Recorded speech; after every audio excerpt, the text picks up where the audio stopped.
ધૂણતા તો 100 મહિનાના છોકરા નહીં આવડે છે, પણ ભુવારિયા ને વસ્તી કદાચ આજ પગે લાગીને કાલ તો ગુજરાતનો માર્ગ લઈ લે, 4 વ્હીલ ગાડીઓનો સેલ્ફ મારીને વહી જાય, પણ આવી રાતના 12 1 નો ટકોરો થાય ને ત્યારે આ ચીથરિયા ભુવા મારી દેવના પાલકની સામે જોઈને એમ કે જોજે હો મારી દેવી, મારી ડગલે ને પગલે કદાચ મારી વસ્તીની ભૂલ થઈ જતી હોય, મારી વસ્તીના બદલે માફી માંગવા માટે હું તારા થડાને પકડીને બેઠો છું. હા, નહીતર આ વસ્તી કઈ ભુવાના ખાતામાં મહિને 10,000 રૂપિયા નાખતી નથી સાહેબ. આજ બોલવા દેજો સાહેબ, આ વસ્તીને ખબર પડે કે ભુવા એટલે શું. ફોર્ચ્યુનર ને સ્કોર્પિયન સેલ્ફ મારીને વયા જાય ને, એ તમારી ગાડીઓના પેટ્રોલ આ ભુવાન પઢિયારાય બેઠા બેઠા પૂરા જોય એટલે તમારી ગાડીઓ ધુમાડા કાઢે છે. આ નહીતર હાંજે એન્જિન સોટી જાય. પણ આ બેઠા ને સાહેબ આ રૂખડિયા રાતના 12 1 વાગે ત્યારે ક્યારેક હાથમાં માળા લેતા હોય, ક્યારેક હાથમાં ધૂપાણું લેતા હોય, અને એટલું કઈક છે મારી વસ્તી એ મારી પાંખું વગેરેના પંખીડા આમ જો વિદેશની વાટે વ્યા જાય છે 5 રૂપિયા એક કમાવા માટે, પણ મારી વસ્તીને દુઃખ પડે ને મારી હે ક્યાં ગઈ મારી દેવી એટલું કે. અને જો મારા બાપની દેવી કદાચ લીલાપુરના ટીંબાને મેકીને હાલતી ન થા ને હે તો મારા ભલોડિયાની વસ્તીના વડવાનું ખાધેલું મારી દેવી હતા.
ભલોડિયાના કુળની દેવી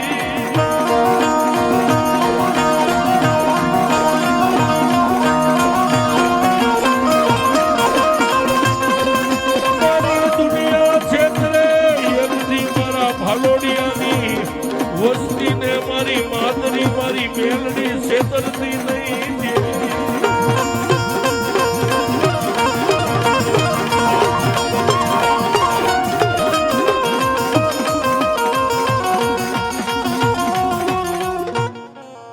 જે ધરતીની માથે મારા કાવા બાપાનું ભજન પડ્યું છે, જે ધરતીની માથે મારા કાવા બાપાના ચરણ કેતા પગની રજ પડી છે સાહેબ,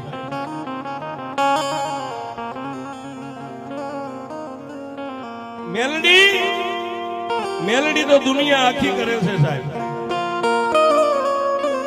પણ મેલડીનું બનવું બહુ દોયલું છે.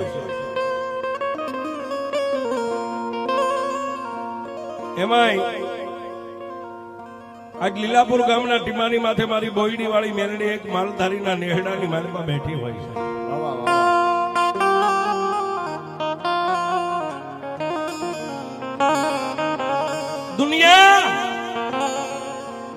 દુનિયા આખી કહે છે કે માલધારીને જીવ કરતા એની જીવાય વધારે વાલી હોય છે.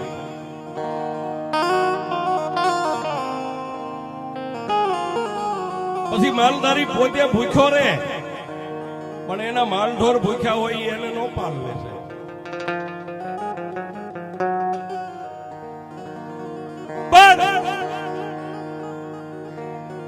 જેને જેનો આશરો એને એની ઓછ હોય. એક દી આજ લીલાપુર ગામના ટીમાની માથે આવી આહો મહિનાની નવરાત્રી આવવાનો સમય બન્યો હોય. ગામની માલબા મઢે મઢે ભુવાન ભક્તો ક્યાંક સુવારાનું સ્થાપન કરતા હોય કોઈ માતાજીના ચંદ્રમાન ચાકલા લાવીને માતાજીના મઠને શણગારતા હોય, પણ એક દી મારા કાવા બાપાએ મારી બોયડી વાળી મેલડીને એટલું કીધું કે હે માં મેલડી જોજે માં, મારા પહોળા નાના છે, આ થોડા દાદા ગાઢ બકરા છે, અને મારી આજ જો તે કદાચ મારું બાવડું થોભ્યું હોય તો મારી નવ નહીં દશેરાના 10 દિવસ સુધી ભોંયે પથારી કરીને તારું ભજન કરવું એ મારી ફરજ પડે છે. પણ મારી મારા ગાઢ અને બકરા આ 10 દિવસ સુધી મેલડી મારી સિવાય કોઈ સારવા જાય એવો નથી. માલની માલમાં ગોવાળો કોણ બનશે? મામા મનની માલમાં એટલો ઓહરતો કરી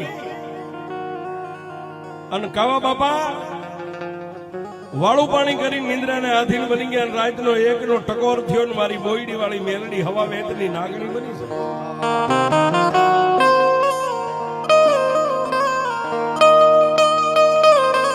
ક્યાં જાય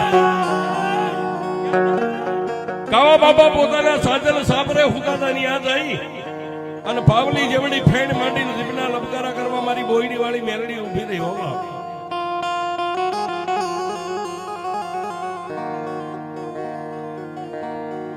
પણ મિત્ર, જેમ માણસ મનમાં વિચાર કરે ને એમ ક્યારેક દેવીઓ મનમાં વિચાર કરે. ઓહો આજ સંધ્યા તાને મને બોયડી વાળી મેલડી ને મારા કાવલે એટલું કીધું હતું કે મારી મારા માલઢોર ગાઢ બકરા છે, મારા બસડા તો નાના છે, તારી પાસે 10 થી ભોંયે પથારી કરીને હું તો મારી મારા માલઢોર નું શું થાય? અને તેથી મારી બોયડી વાળી મેલડી રાતના એકના ટકોરે કાવા બાપાને જગાડીને એટલું કીધું કે જાગી જાગ મારા કાવા, આજ તારી બોયડી વાળી મેલડી તને જગાડું છું. રાતના એકના ટકોરે કાવા બાપા જાગીને માં મેલડીને કહેવા માંડ્યા કે એ દેવી, એ મારા વડવાની દેવ,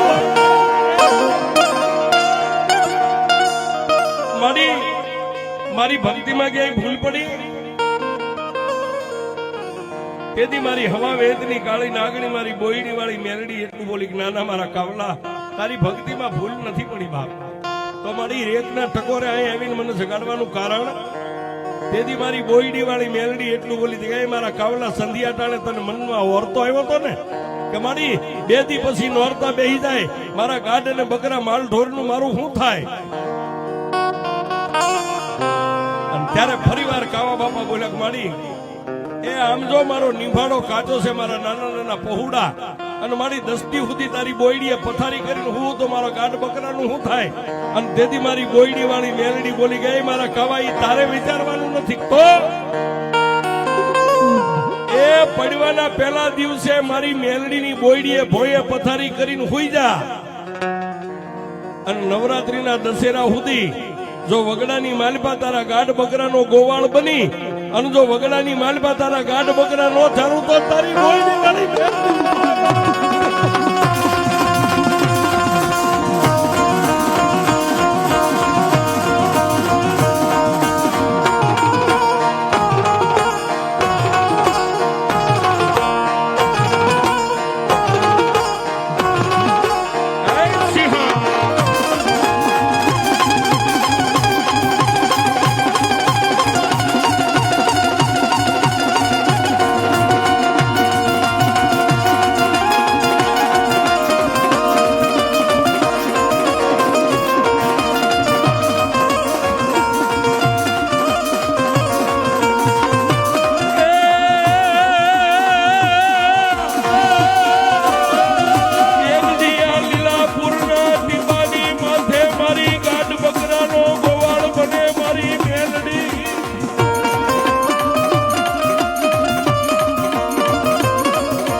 મારા કાવા બાપાએ મારી મેલડીને એકના ટકોરે કીધું કે મારી મારા ગાઢ બકરા તું ચાર, અને મારી કોઈ દુનિયાની માલમાં કોઈ લોક કોઈ માલધારીનો રેઢો માલ છે હે ભાળી જાય તો અને તેથી મારી બોયડી વાળી મેલડીએ કીધું કે હે મારા કાવા, દુનિયાની માલપા ગાઢ બકરા હું મેલડી એક જ સારું, અને દુનિયાનો કોઈ લોકના સીમ છેટે તારા ગાઢ બકરા ચરે અને એની માથે કોઈ નજર કરે, અને જો જગતની માલપા ચકલા નો બનાવી દઉં તો તારી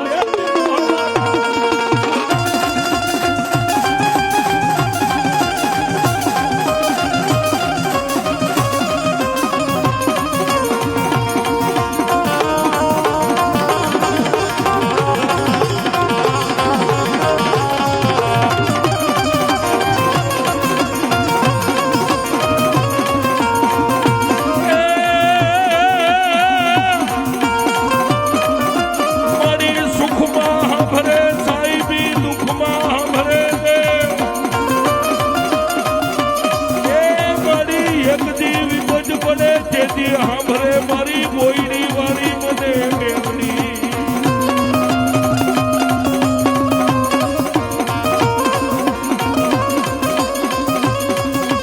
મારી અમારા ગરીબ નો તારી સિવાય ધણી કોણ મને દેવી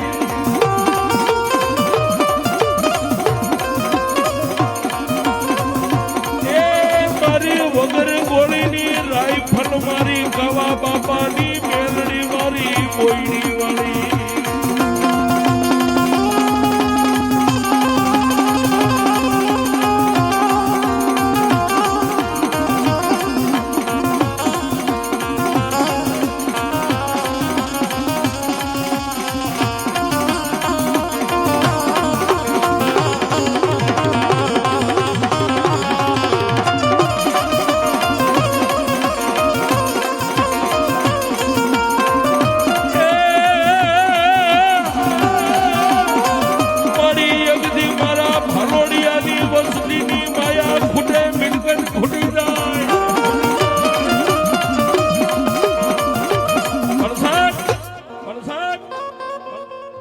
આજે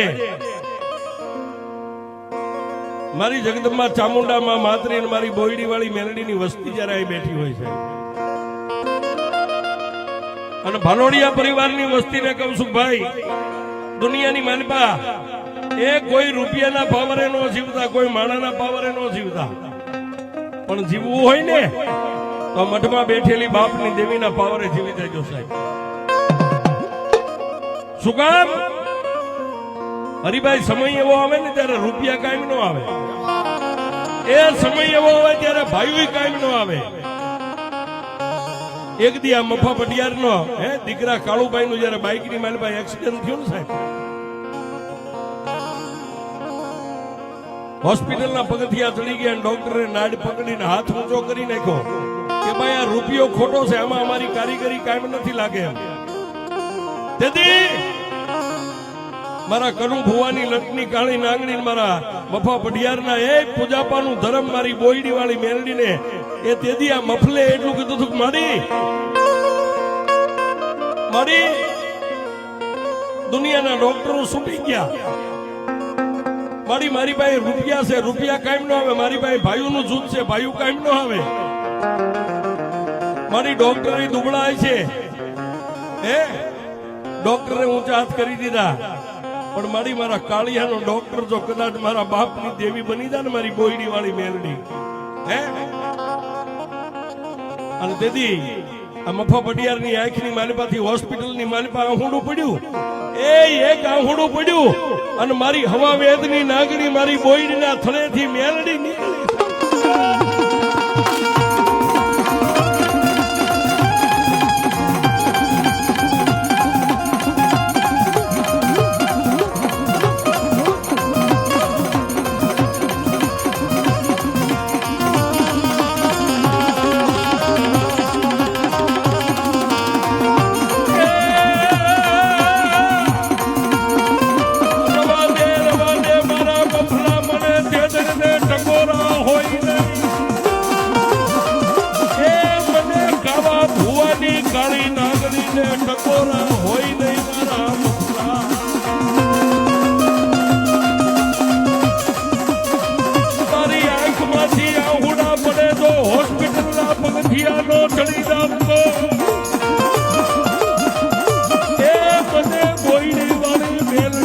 કોઈ મને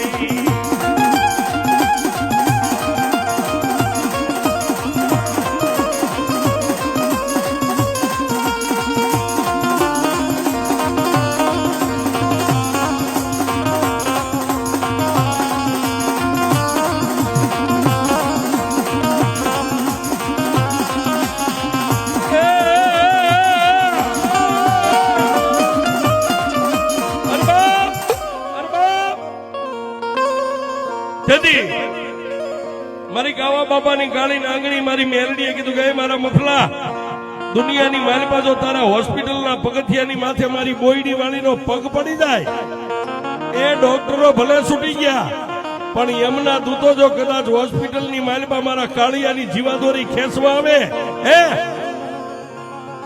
અને મારા મફલા કદાચ જો તારી મેલડી હોસ્પિટલનું પગથિયું ચડી ગયું હોય ને હે અને જો કદાચ મારા કાળિયાની માથે આવીને હાથ મેકી જાવ અને તારા યમના દૂતોને જો થપાટ મારી અને યમના દૂતનો માર્ગનો ફેરવી નાખો તો તારી બોયડી વાળી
મારી